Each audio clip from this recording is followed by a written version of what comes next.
l'intérêt individuel et l'intérêt collectif, les vrais hommes de Dieu se dirigent vers l'intérêt collectif.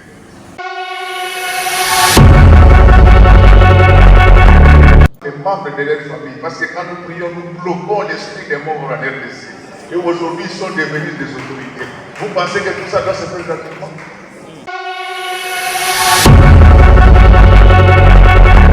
Une fois de plus, je soutiens les FARDC, je soutiens les Ouazalendo, je soutiens toutes les institutions de la République avec...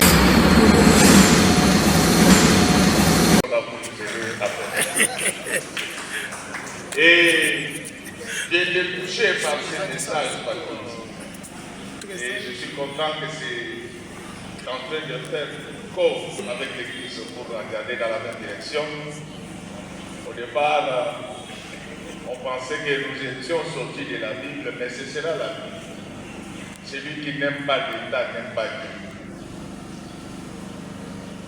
Vous allez voir, parce que vous êtes des grands prédicateurs, vous prêchez mieux que moi. Dans 1 Samuel 17, verset 28, un jour, le futur roi d'Israël, David, donc je voulais dire à quelqu'un que tel que tu es là, tu es futur patron, tu es futur dirigeant, tu es futur décideur du monde, tu es futur milliardaire, tu es futur millionnaire. Donc ne tiens pas compte de ton état actuel. Les jours où David s'était présenté au front, aux côtés de son frère Eliab, il était arrivé comme petit frère, mais il n'était pas rentré comme petit frère. Et il sera très agréable pour vous. Mais ce n'est pas cela qui m'intéresse, c'est plutôt la réaction de David. David était ses gardiens de chèvres. Mais un jour, il va quitter la garde de chèvres pour suivre ses grands frères au front. Regardez Eliab, je ne sais pas pousser par je ne sais quel esprit. Je voulais te dire que tous ceux qui te critiquent n'ont toujours pas raison. Parce que quand on te critique, tu as l'envie d'abandonner le ministère. Je voulais te dire que tous ceux qui te critiquent n'ont toujours pas raison. Eliab va menacer David en lui disant, mais tu as encore laissé le paix des chèvres qui appartiennent à notre père. Qu'est-ce que tu es venu ici? Donc, lorsqu'il y a un conflit entre l'intérêt individuel et l'intérêt collectif, les vrais hommes de Dieu se dirigent vers l'intérêt collectif. C'est ainsi que lorsque notre Père nous appelle au patriotisme, il n'est pas sorti de la doctrine. Le roi David a pour un seul instant abandonné les brebis de son père pour aller défendre la nation au front. Je suis content parce que je découvre maintenant que dans notre église, nous avons des gens qui sont prêts à lutter pour la République démocratique du Congo. Je l'ai dit avec beaucoup d'autorité. Aucun centimètre carré de la République démocratique du Congo ne nous sera pris par les Rwandais. Je demande, nous demandons que le président ne puisse négocier avec personne à part les vrais commanditaires de cette guerre qui se trouve en Occident. Est-ce que nous sommes d'accord par rapport à cela? Même des gens qui demandent au président de négocier, je ne sais pas s'ils connaissent comment fonctionne le monde. Cette guerre nous est imposée depuis la fin de la Deuxième Guerre mondiale. C'est en cette année-là qu'on va découvrir, parce qu'il fallait mettre fin à la Deuxième Guerre mondiale, qu'on avait besoin de l'uranium pour fabriquer la bombe atomique. C'est en fait cette bombe qui a mis fin à la Deuxième Guerre mondiale. On va découvrir que cette bombe-là s'est trouvée au Congo.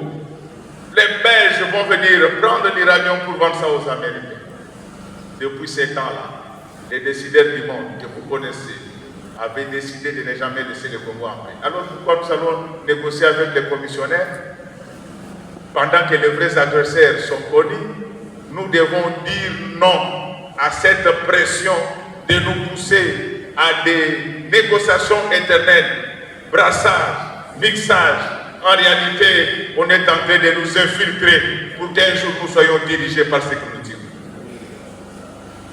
Distingués hommes et femmes de Dieu, l'heure est arrivée où nous devons soutenir notre pays par nos sermons. Je ne suis pas président de l'RC, mais je suis votre collègue pasteur. Il faut que dans nos églises, que nous puissions parler de l'amour du pays à nos fidèles. Nos vrais ennemis, ce ne sont pas nos tantes et nos oncles qui nous envoûtent. Ils sont déjà mis en difficulté par la surpuissance du Saint-Esprit. Les vrais ennemis qui nous combattent, ce sont ceux qui prennent nos richesses, qui tuent nos sœurs, nos frères dans l'est du pays, sans oublier ceux qui volent les biens de l'État ici. Nous sommes des dieux que vous êtes. Et là, je parle de l'homme avec grand H, dans laquelle il y a l'homme à la barbe et la femme à la mèche. Que Dieu vous bénisse encore. Je voudrais saluer très respectueusement notre frère, l'archevêque président qui m'a fait l'honneur d'être par devant vous cet après-midi. Je voudrais que nous puissions l'acclamer à la manière de mes seigneurs.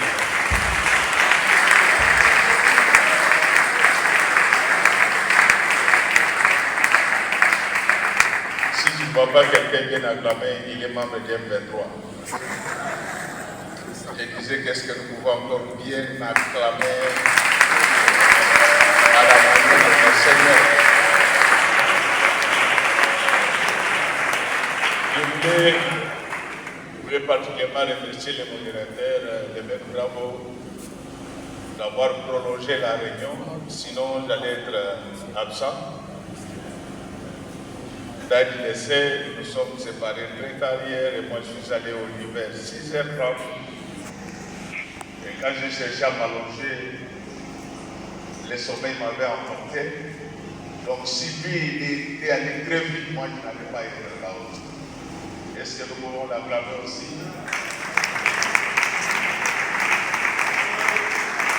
Je voudrais féliciter les évêques investis aujourd'hui avec une mention spéciale pour mon ami, l'évêque principal Christian, qui a été venu offrir un véhicule à notre père. Que sa maison ne manque de rien, que sa projet de musique ne manque de rien. Là, j'étais un véhicule, je serais très heureux de vous apprendre qu'il a un train des amis.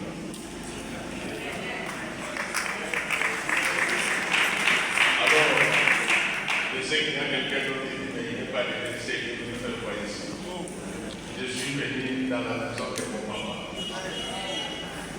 Et je me souviens de cette parole de Napoléon Bonaparte qui disait, je cite, la mort n'est rien, mais vivre vainqueur sans foi, c'est mourir tous les jours. Fin de citation.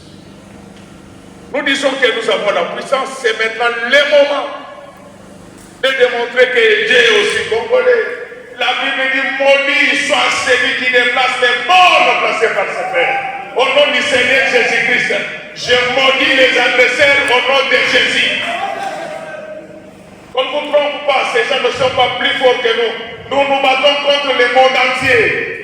Où est-ce qu'ils trouvent l'argent pour acheter des armes? Vous avez suivi le secrétaire général des Nations Unies dire que les armes venaient de quelque part. Que Dieu dit, celui qui fournit les armes à ces gens. Vous ne répondez pas bien, c'est que vous êtes tellement bien fait. Je vous dis que Dieu dit, celui qui fournit les armes. Vous savez qu'il y a certaines personnes, pour votre bonheur, il faut que certaines personnes meurent. Si Hérode n'était pas mort, Jésus n'allait pas régner. C'est pourquoi il faut que tous ceux qui nous combattent, et ceux que vous connaissez, et que ceux que nous ne connaissons pas, qu'ils meurent au nom du Seigneur Jésus-Christ. Lèvons-nous, l'Église, nous sommes à la fois une force spirituelle, sociale et militaire pour défendre notre pays. Si Dieu vous en convainc, n'hésitez pas. Mais pour y arriver, nous devons travailler dans l'unité. Personne n'est fort dans la sécularité. Il y a un adage qui dit que l'union fait la force. C'est par là que je voudrais citer pour vous dire que nous travaillons sur l'unité de cette Église avec notre Père. Investissons-nous, devenons unis, forts et puissants, le monde aura perdu. J'ai aimé ce que vous avez fait par rapport à l'identification. C'est ça la modernisation, je sens que notre église est en train d'évoluer. C'est pourquoi si quelqu'un vous dit que les gens des églises de réveil ne sont pas organisés, il faut lui dire, mais si nous n'étions pas organisés, comment nous avons confié cet homme? J'encourage cette initiative. Je félicite le ministère par le canal de conseillers pour l'initiative, mais je veillerai que tout ce qui sera fait soit conforme. L'initiative est bonne. Si vous sortez de là-bas, vous n'allez pas me reconnaître. Je me battrai avec les pères pour que même s'il faut qu'on puisse identifier les gens par les ministères, que cela soit pris en charge par les trésors publics. Il est anormal que nous, c'est nous, les gens pouvaient organiser des marches sérieuses. C'est nous qui les bloquons. Vous savez que c'est grâce à nous que certaines autorités n'ont pas été bouffées par les membres de leur famille. Parce que quand nous prions, nous bloquons l'esprit des morts en RDC. Et aujourd'hui, ils sont devenus des autorités. Vous pensez que tout ça doit se faire gratuitement? Encore une fois de plus, je soutiens les FARDC, je soutiens les Ouazalendo, je soutiens toutes les institutions de la République avec